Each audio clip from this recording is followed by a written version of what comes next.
Hello, hello, and welcome back to another amazing episode of Reiki Cafe Radio.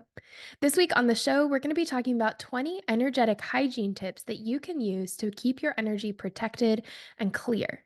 The past few episodes on the show, we've been talking about things like spiritual gifts or energetic protection when traveling, and today's episode is really to help round out these topics and give you some tangible tools, techniques, and exercises that you can use to help keep your energy clear and protected.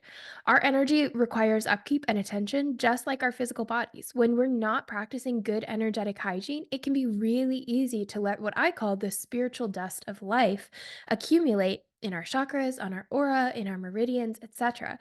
And our energetic selves get depleted. They get stagnant. They start to not feel very good. And when our energy doesn't feel good, our physical body doesn't feel good. Our emotions don't feel good. Our thoughts don't feel good. And so practicing energetic hygiene is incredibly important. But a lot of practitioners and spiritual seekers, highly sensitive people, empaths, everyone who particularly needs these practices of energetic hygiene, a lot of us find ourselves wondering, well, how do I do this? How is it that I can protect my energy? Why is it important? What are some easy tips and techniques I can do throughout the day to feel like my energy is being supported? Because we all know how to care for our physical bodies, right? We hear every day drink water, eat good food, get some movement in. We have a natural understanding of what our physical bodies need, and it's something that we talk about a lot in daily life. But very rarely do we talk about how to pay attention to and keep our energies healthy and flowing. And so that's what today's episode is dedicated to. So let's dive right in. This is a collection of 20 tips and tricks for your energetic hygiene and upkeep that are from your Reiki Cafe University team. So Chantel, Christine, and myself pooled all of our favorite energetic hygiene and protection techniques and rituals, and that's what we're giving you today on the show. These are listed in no particular order, and I encourage you as you listen to this episode, grab a notebook, take notes. What resonates? What sounds like it could be good to try? Know that not all of these are going to work for you, and some may work better than others. That's totally okay. Everyone is really unique in their own energy and how we feed ourselves, how we nurture ourselves, how we nourish our energies and nourish our souls is going to be different. So let's dive in. First up is intention, affirmation, and prayer. Intention, affirmation, and prayer have a lot of similarities because these are ways that we're using our words and our intention to direct energy, right? There's that saying of energy goes where intention flows, or energy flows where intention goes. You might hear it both ways. It's this idea that when we set our intention on something, energy is then directed that way. Whether you want to think about this from a psychological perspective of knowing that when a thought is instigated, when we have a stimulus in our brain, then our neural energy is going towards that. Our synapses are firing in the direction of that thought.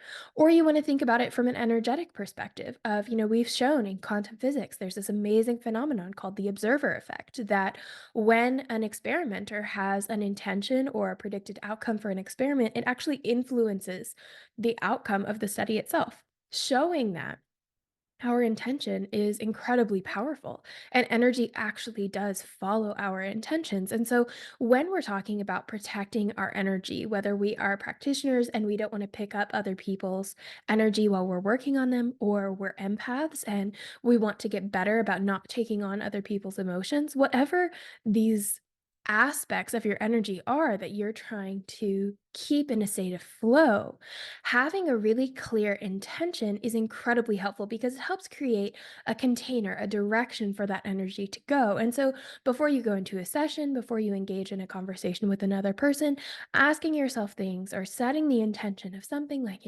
my energy is mine and mine alone. I set the intention that this interaction will feed both of us without taking away from either. I set the intention that my energy is protected and clear. I claim that my energy is sovereign and untouchable, whatever it is for you, right? And this is also where it can turn into an affirmation. If you're someone who really resonates with affirmations, then you can just have an affirmation in your head. Again, like, my energy is mine and mine alone, or I am clear, happy, healthy, and whole. That was mine for a while. If you have an affirmation that when you say it really helps you feel solid in your energy, it helps you feel like you are exactly where you're meant to be, that your energy truly is yours and yours alone, That is going to be really, really helpful when it comes to upkeeping your energetic hygiene. Because again, if you have that intention, if you have that awareness, if you are affirming that your energy is clear and healed, etc., then that's what your energy is going to be because it is connected, because it is affirming that, because that is the intention that you have set for yourself. This can also then translate into something like prayer. A lot of spiritual seekers have some interesting emotions around prayer, right? Especially if we had a religious upbringing, prayer can be a sticky topic. But it can also be a really beautiful source of upliftment and intention for people. And so if you're someone who resonates more with prayer, maybe bringing that in, praying to God, source, universe, praying to your higher self, praying to your spirit guides, whatever that looks like for you, knowing that there's no wrong way, there's no right way, this is completely up to you. The biggest thing about using intention, affirmation, and prayer is that it has to feel true for you. So if I give you the affirmation, my energy is clear, happy, healthy, and whole, to me, that feels really empowering and really strengthening in my own energy. But to you, it might not feel like anything. And so if you go and use that affirmation in your own practice, you might find that it doesn't really feel good. It doesn't really feel like it's doing anything. But what's happening is that you've chosen an affirmation that doesn't resonate for you. It doesn't resonate for your energy. And so, intention, affirmation, and prayer are all highly personal. And so, this is looking at what makes you feel good, what makes you feel connected, what makes you feel really solid, empowered, and confident when you say it or when you practice this ritual. And go with that. Allow that to be enough for your practice because, again, the biggest thing about intention is it's what's happening in our energy, what our beliefs are pointing us to. And so, if we're using an affirmation that we really believe in, that's going to be so much more effective in helping to clear, cleanse, and protect our energy than stating an intention that we only half believe in. The next tip on this list is having a sovereignty statement. Now, there are a lot of different ways to have a sovereignty statement, but essentially what it is it's a phrase or a series of phrases that you repeat at the end of the day, in the morning, before you go into an interaction that claim the sovereignty of your energy, that really uphold and declare that your energy is yours and yours alone, that you are a sovereign energetic being and that you can claim, you can hold on to your energy. You don't have to let it leak out. You don't have to let it be pulled on by other people. You don't have to pick on other people's emotions. And so a sovereignty statement is something that has an opening. Maybe you're calling in your spirit animals, your power guides. Maybe you're calling upon your archangels, your higher self, God, source, spirit, universe, whatever, whichever helping beings, members of your spirit team that you want to be in this ritual with you, in your life with you, protecting you, guiding you, giving you wisdom, affirmation, etc. Then you have kind of what I call your guidance call. This is where you're asking for guidance or support or protection from these members of your spirit team. Then you have the reclaim and recall section. And this is where you're using that intention or affirmation of my energy is mine and mine alone. I reclaim and recall all of my energy and I release what's no longer serving me. It's this phrase that you're using to truly claim your own energy, to claim that no one can touch you. Nothing can touch you. You are not going to give away your energy for free today. It is yours and yours alone. Then you have your acknowledgement phrase. And your acknowledgement phrase is when you're setting your intention, when you're acknowledging how you want to be living your life, right? We don't want to be living life in a state of energetic flux. We don't want to be throwing out our energy to the person sitting next to us. We don't want to be picking up energy or emotions from the person sitting next to us, right?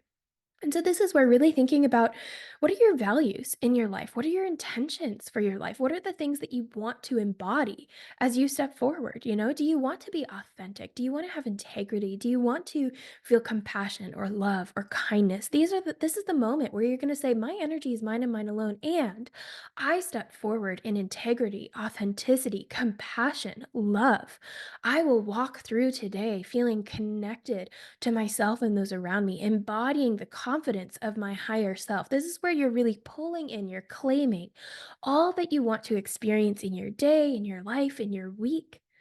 Then you have the release phrase, and this is where you go back to I completely and fully release all energies, emotions, thoughts, feelings that are holding me back, that no longer serve me. I release them to Mother Earth for her reuse and recycling. Something that allows you to give your energetic releases a place to go so that they're no longer part of you. You release them.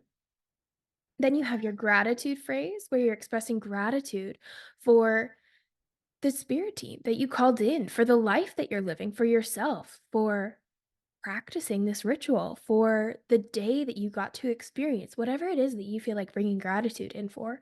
And then a closing statement. This is something that seals it all in, that really makes it feel complete. This could be something like, and so it is, or thank you, thank you, thank you. It could be ashe, amen, etc. All of these kind of closing phrases that we have. And when you put all these pieces together, you have a sheet of paper that has 2 to 3 paragraphs on it that become your sovereignty statement. And what a sovereignty statement does is it allows you to really claim your energy, to step into your sovereignty, because when we are really solid in our energy, nothing can influence it. If we aren't giving permission on a conscious or subconscious level for our energy to be taken or influenced or pushed on or whatever it might be, then nothing can happen. And so this is where having a sovereignty statement can be really powerful. And so I would encourage you to follow that practice, right? Create your sovereignty statement with your opening phrase, your guidance call, your reclaim and recall phrase, your acknowledgement phrase, your release phrase, your gratitude, and your closing statement. So 7 parts. Make your sovereignty statement. When you read it out loud, it should feel empowering. It should feel like your energy is coming back, like you're stepping into yourself, like you're exactly where you're meant to be. Create your sovereignty statement, say it once a day for 21 days, and see what happens. There's a 21-day delay between things happening in the 5th dimension or the energetic dimension and things happening in the 3rd dimension. So it takes 21 days for things to go from the energy to being part of our physical world. So the longer that you're using your sovereignty statement consistently, the better results you're going to see, because what's happening is in the energy, you are claiming that you are protected, that your energy is yours, that you are whole, that you are healed, that you are clear, whatever it is that you're affirming. And 21 days later, it's going to become a physical reality too. You're going to see those effects in your physical life. Maybe you go to the grocery store and you don't feel overwhelmed anymore. Maybe you're able to have a conversation with your friend and not feel triggered. Maybe you're able to, just go through the day and feel peaceful, whatever it is for you. Try it, see what happens. The next is using something like sage or Palo Santo to cleanse and clear your space. Whether you're purchasing sage from a metaphysical shop or you have your own garden and you create bundles of things like rosemary and rose petals and juniper, etc. Whatever you choose to do, the element of using smoke and fire and something from the earth to cleanse and clear your house, to cleanse and clear yourself, can be incredibly powerful. This is a practice that has been used for hundreds of years, and there are actually scientific studies showing now that things like sage actually have really high antibacterial effects as well. So there are tangible health benefits that science is showing.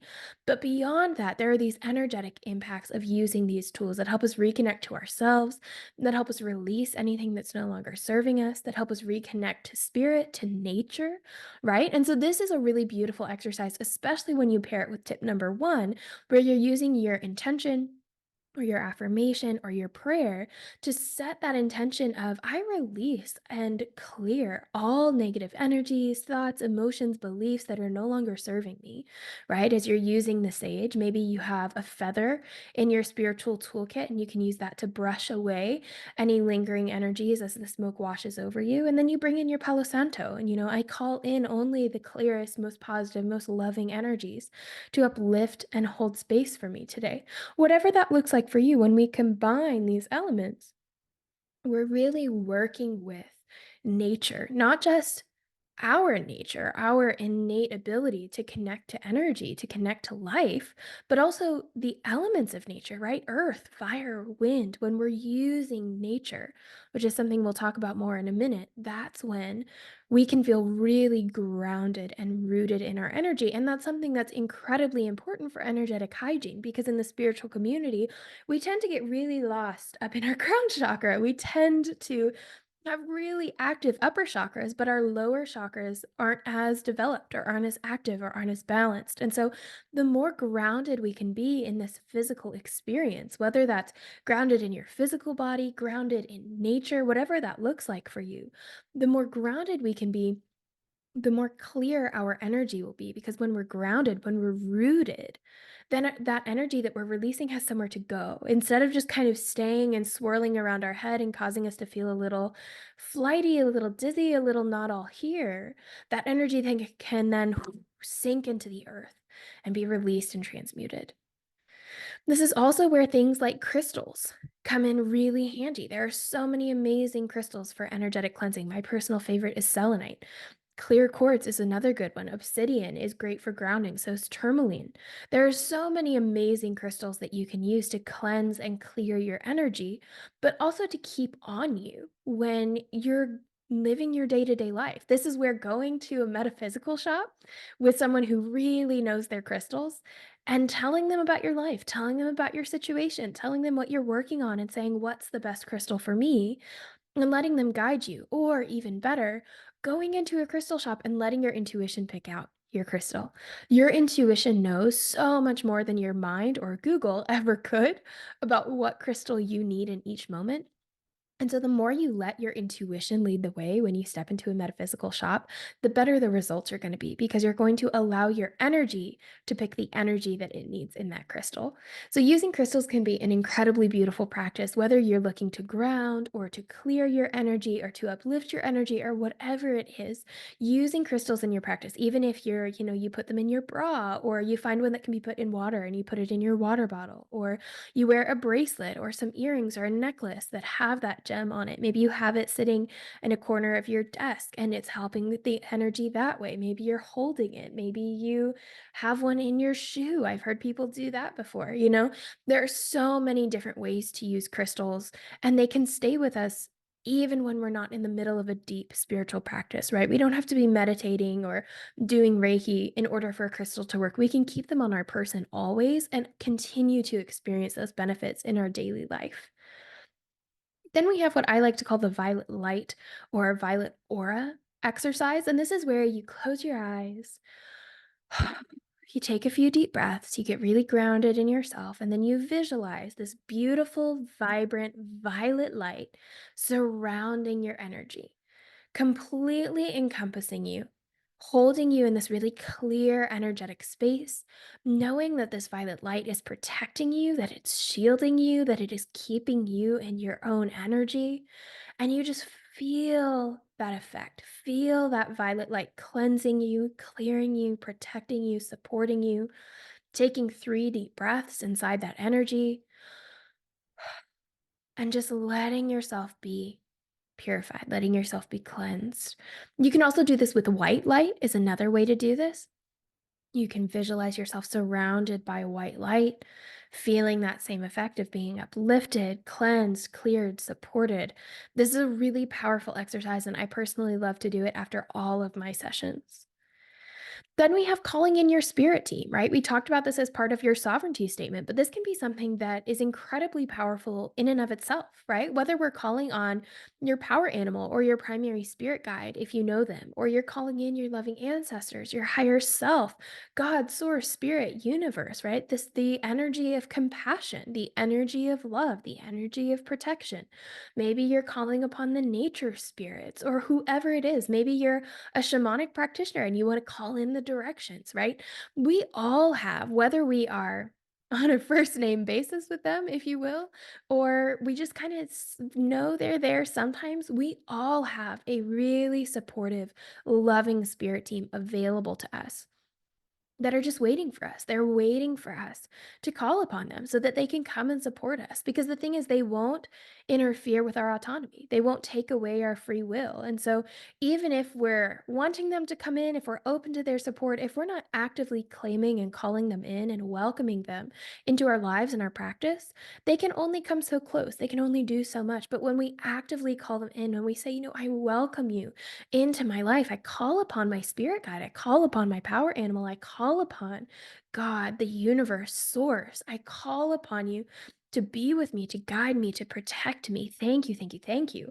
When we call in our spirit team, even if you don't know who they are, right? Something as simple as I call upon my spirit team.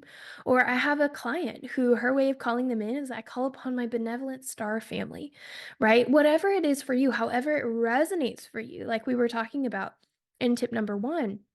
However, it resonates for you, calling in your spirit team can be so powerful because then you have energetic beings who exist at the level of your energy, working with you to guide you, to protect you, to keep you safe. And you're actively calling them in. You're nurturing that relationship, even if you don't have a working relationship with them yet, even if you're not sure who they are, or especially if you know who they are, right?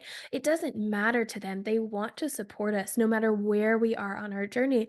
And the more we engage with them, the more we invite them into our daily life, the easier it gets to work with them, to ask them specific questions and get answers, to have them protect our energy fully, right? Calling in your spirit team is an incredibly powerful tool. Then we also have movement, right? Swinging the body, just letting your head drop and then come up, creating full body swings. Maybe swinging your arms, doing arm circles, swinging your legs. You can also do an exercise from, I believe it's a Qigong exercise. It's called beating of the bones, where you make a fist with one hand and then you kind of stretch out the fingers so that they're flat. So the fronts of your fingers are flat against your palm. So it almost looks like a flat fist or the letter O, I believe, in ASL, right? And then you take that flat fist and you just pat down the tops of your arms with that flat fist 4 times. And then you do the other arm. And then you pat down underneath your arm and underneath your arm. And then you pat down your torso from your breastbone down to your pubic bone. And then you pat down each side of your body. And then you pat from your hips all the way down to your feet. And you do all of those 4 times. And then at the end, you can brush. You can use your hands to brush that same pathway, tops of the arms, bottoms of the arms, torso, legs. Brush away the energy and then notice how you feel. When we're doing this, what we're doing is we're breaking up stagnant energy. We're allowing these pockets of spiritual dust or emotion or energy or whatever it is that we've picked up through the day. We're allowing them to be broken up so that they can continue to process and move instead of getting stagnant and stuck. And so when we do that, when we allow things to just flow and we shake our body or we swing our body or we pat on our body or we swipe down our body, when we're doing these motions, then the energy can be released and it can process and it can keep moving. And so bringing in those more cyclical energies of swinging or shaking or whatever it is are incredibly helpful, especially something like shaking your body, which is actually what your body does in a trauma response, right? You start to shake. But studies have actually shown, and a lot of somatic healing techniques include shaking your body because it's your body's way of resetting your nervous system. So the next time that you're feeling really antsy or overwhelmed, or you have that like staticky feeling in your energy, try giving your body a shake. Try brushing down your arms. Try swinging your arms. Try swinging your torso. Whatever that looks like for you, let yourself move your body and see what happens. The next tip is engaging in creativity, right? The act of expression is incredibly important in keeping our energy moving because our energy is a system, right? We have our chakras, we have our meridians, we have our pressure points, we have so many aspects of our energy, our aura, our electromagnetic field, all of these aspects of our energy that's constantly moving, right? Energy is always in motion. And so when we are engaging in something creative, when we're using that sense of expression, it's allowing that cycle to continue. It's allowing that energy to flow out of us so that then we're ready to receive something new. And so the more we continue that cycle, not only in our own energy, but also in this exchange that we have between us and the physical world of putting something out into the world and receiving something back, we allow that energy to continue to flow. So you don't have to be a master painter, you don't have to be a sculptor, you don't have to be a poet. It doesn't matter how you're creating or what creativity means to you. But as long as you feel like you are expressing yourself, that could be having coffee with a friend and just being really honest about what your life's been like lately. That could be sitting down with a coloring book. That could be picking up a new hobby. That could be building a desk for your significant other, right? It doesn't matter what it is, so long as you feel like you are expressing your energy, you are putting something out into the world. That is an incredibly beautiful way to practice energetic hygiene because not only are you continuing that cycle of energy, but you're also feeding yourself as a human being, right? You are feeding your interests, you're feeding your energy, you're nourishing your soul by investing time in yourself, no matter what that looks like. And you're also giving back a little bit to the world around you. You're leaving a mark, you're making a moment for yourself that's not about work or family or someone else. It's just about you and creating and expressing. And that's so, so important, not only for our energetic hygiene, but also for our mental health. So if you haven't done something like that for yourself lately, I encourage you to take some time and do that today. So next we have pointing our tapping, tapping our meridian points or practicing something like EFT, right? So EFT is emotional freedom technique. It's a technique that was developed to help us process difficult emotions, things like anxiety, depression, limiting beliefs, etc. You can look it up on YouTube. There are some amazing EFT channels that guide you through EFT practices. But basically, the idea is that by tapping on our meridian points all over our body, we can activate our energy and stimulate not only healing and the flow of energy, but also a release and healing of whatever might be stuck, whatever might be stagnant. We can open up our energy channels and let things flow. And so, whether that's, you find that there's a spot on your collarbone that's kind of sore and you just let yourself kind of push on that and wiggle it around for a few minutes, or you go and you Google, an acupressure meditation, or you look at emotional freedom technique. EFT is really popular. It's something that a lot of our clients and students really love to do. And again, you can go on YouTube and there are 5-minute videos that guide you through this tapping exercise where you're tapping on these different meridian points, combining it with this intention and affirmation piece where you have a phrase that you're repeating, and then you're bringing in that breath to help move the energy. That's another amazing, amazing technique. The next one is called victory pose. This is where you stand tall, you put your feet a little wider than hip distance, and you spread your arms out wide and you lift up your chin and you kind of jut out your solar plexus. It's a yoga pose, but it's also been shown that if you hold this pose for 3 to 5 minutes, there have been some really fascinating studies on the impact to our emotional and energetic health that show that actually just engaging with this pose, even if you do it now while you're listening to me, just spreading your arms out, lifting up your chin, expanding your chest, even just a little bit, and you can feel the difference. You can feel that empowerment. You can feel your energy expanding. And so, this is a great exercise for when you need a quick pick me up during the day, when you need a quick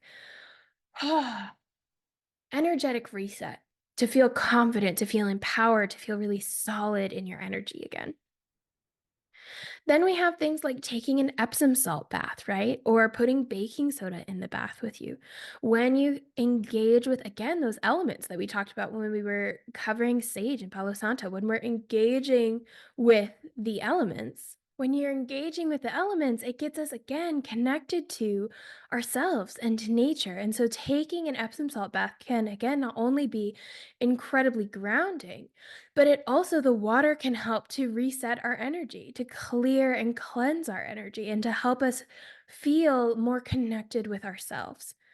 You can also do a white light shower where you're envisioning that white light pouring down on you, washing away any energy that you've picked up, any spiritual dust that has accumulated.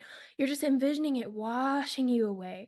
Some people even visualize that spiritual dust or that energy or stuck emotions or whatever it is as a gray mist on top of them. And then they visualize that white light pouring down and cleansing and clearing away all the gray. You could also, if you have Reiki in your practice, you can use Reiki to Reiki the shower head and set the intention that Reiki energy will come out through the water. And then as you're standing under that water, you will receive not only the blessings of that water clearing and cleansing your energy, but also receive that Reiki into your energy field and into your soul and into yourself to help reset. You can also, of course, do self Reiki. So, whether you practice with the hand positions, or you're just doing a quick Reiki blast to your heart, or you're using the chakras to activate the chakras using Reiki, whatever self Reiki looks like for you, it is an excellent way, whether you practice for a minute or an hour, it's an excellent way to practice energetic hygiene. You can also spend time in nature. And this also goes along with the next tip. So we kind of have a two for one here, where you can spend time in nature or you can work with the elements. We've touched on both of these during this episode, but they're really important to highlight on their own. When we're working with nature, right, nature is a reflection of our own internal nature. When we get to spend time with the trees, what a lot of indigenous tribes call the standing beings, right? When we can engage with the trees, with the flowers, with the grass, with the animals, we're reminded of the constancy that nature has, of the continuous flow that nature experiences, and the energy and the weather cycles in growth. There's a continuous cycle of death and rebirth that occurs in nature, that when we spend time outside, when we put our feet in the grass, when we hug a tree, right? Whatever spending time in nature looks like for you, we're reminded of our own inner cycles, of what it means to truly nourish ourselves, of what it means to really be connected to our own nature and to the spirit of things. And then when we work with the elements, which is the next tip, when we work with the elements, we're bringing in air, fire, water, and earth, which are our own elements, right? We are those elements of air, fire, water, and earth in a physical being. And so when we're connecting with those, whether we're connecting with earth through the use of Palo Santo or by going and hugging a tree, or we're using fire by lighting a candle or lighting the sage, right? Or sitting in front of an open flame and allowing it to wash away and burn away what's no longer serving us. If we're engaging with water by sitting by a creek or taking a shower or a bath. If we're using air by doing breath work, taking those 3 deep breaths, using that smoke from the sage to blow across our bodies, across our auras, across our homes. When we engage with the elements, we engage with the deeper nature of ourselves. And that's incredibly important. And so, getting creative in how you work with the elements. What are some other ways that you can bring the elements into your energetic hygiene practice? I'd love to hear about them. Send me a message over on Facebook. Join us in the Reiki Cafe community, or send us an email at admin@reikicafeuniversity.com and let us know, how do you work with the elements in your own energetic hygiene rituals? So, next up, we have using sound healing. Again, this is another way of working with the elements, using that air, using those vibrations to heal ourselves. There's also some amazing science behind things like biotuning and using tuning forks to actually tune your biomagnetic field, right?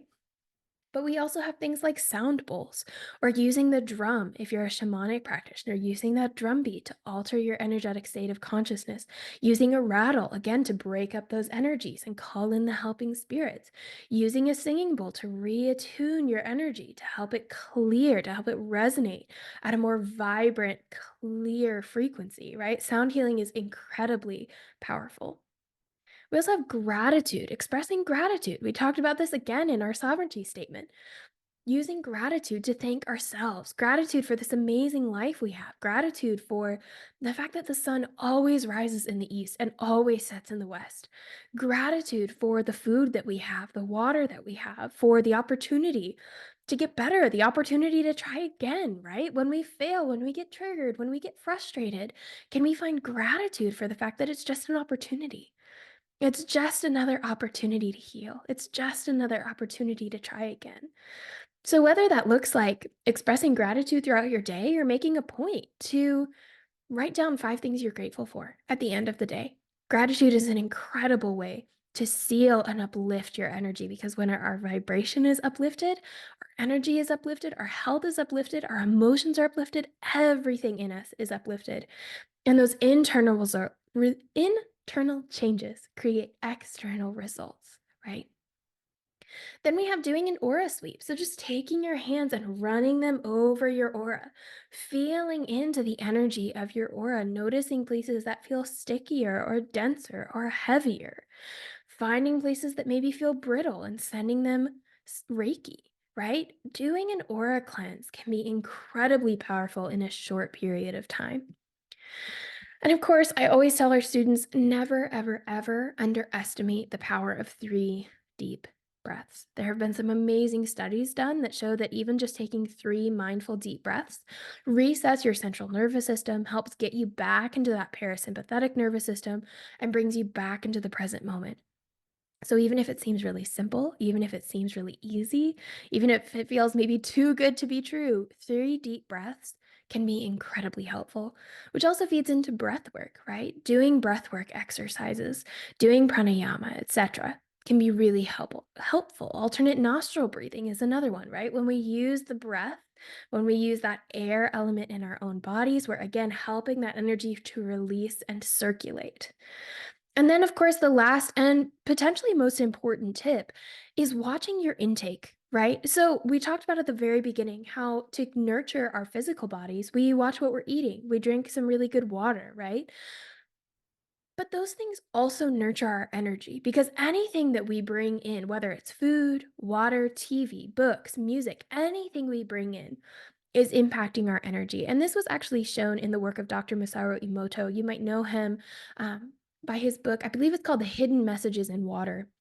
And he was a scientist who did a series of experiments where he looked at the crystalline structure of frozen water and then he played different kinds of music. That could be classical versus metal music, or he put the word love versus the word hate on top of the water and saw what the vibration of those words, the vibration of that music, the intention of the phrases he was putting, how those impacted the structure of the crystals that water forms. And he found that hateful words or metal music or horror films created these really disjointed, malformed crystals, whereas classical music or words like love or really beautiful songs or images created these beautiful symmetrical crystals. And what he was really showing is that our intention, what we intake, the things that are happening around us truly do impact water. And what that means is that because we as human beings are more than 75% water, imagine how much your thoughts, your emotions, the books you're reading, the music you listen to, the people you're talking to, the phrases you're using, imagine how much those are impacting you. Imagine how much those are impacting your energetic well being, right? And so getting really clear on are these the things that you want to be bringing in?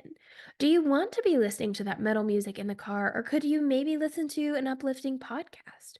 Do you want to be using words like, oh, I'm so stressed or I'm so busy? Or do you want to be doing things like, I'm feeling really centered. I'm feeling really present right now. I have a lot of exciting things going on, right? Do you want to be engaging more in giving the people you love hugs or in yelling at them? Thinking about what are you bringing in, not just in terms of food, right? Do you want to be eating those nourishing foods, those vibrant produce items versus a candy bar? But also thinking in terms of energetically, what are you bringing in? And is that how you want your energy to be, right? Because as within, so without, as above, so below, we are constant reflections of our external reality. And our external reality is a reflection of our inner selves. And so taking a look at your life around you and really noticing what it says about your energy, what it says about where you're at in your energetic health and well being. Just take a moment to notice and see if there's anything that you'd like to shift. So, these are 20 of our favorite tips for energetic hygiene and protection. Know that your daily practice is your strongest practice, to quote one of my favorite yoga instructors, meaning that the more often you practice these rituals, the more often you practice energetic hygiene, the better it's going to be, the stronger your energy is going to be, the clearer your energy is going to be, and the better you are going to feel. So, I encourage you to pick 1 to 3. Don't overwhelm yourself, just pick a couple of these and try them for 21 days, right? It takes 28 days to form a habit. It takes 21 days for something to go from the energetic world into the physical world. Give it 21 days and see how you feel. Keep a journal. Notice how you feel after day 1, day 2, day 3. Rate yourself on a scale of 0 to 10. It doesn't have to be intense, but just something that helps you keep track of how you're feeling. So that as you do this and as you cycle through all of these different rituals, tips, and techniques that I gave you, you can find the ones that work the best for you. And then you have a healing toolkit, right? You have your own medicine bag, to use a shamanic term. You have your own medicine bag full of tools and techniques that you can do to help uplift, clear, and protect your own energy. And if you have a tip or a technique that you like to use that wasn't on this list, I would love to hear about it. Send me a message on Facebook, join our Reiki Cafe community so you can share your tip with the rest of our amazing community of spiritual seekers and Reiki practitioners, or send us an email at admin@reikicafeuniversity.com. We would love to hear how you protect your energy, how you stay vibrant in and of yourself. And we thank you so much for taking the time to tune in today. I hope you got something out of this episode. At the very least, that you got a lovely smile. And until next time, have a wonderful day, week, month, and I'll see you next time on Reiki Cafe Radio.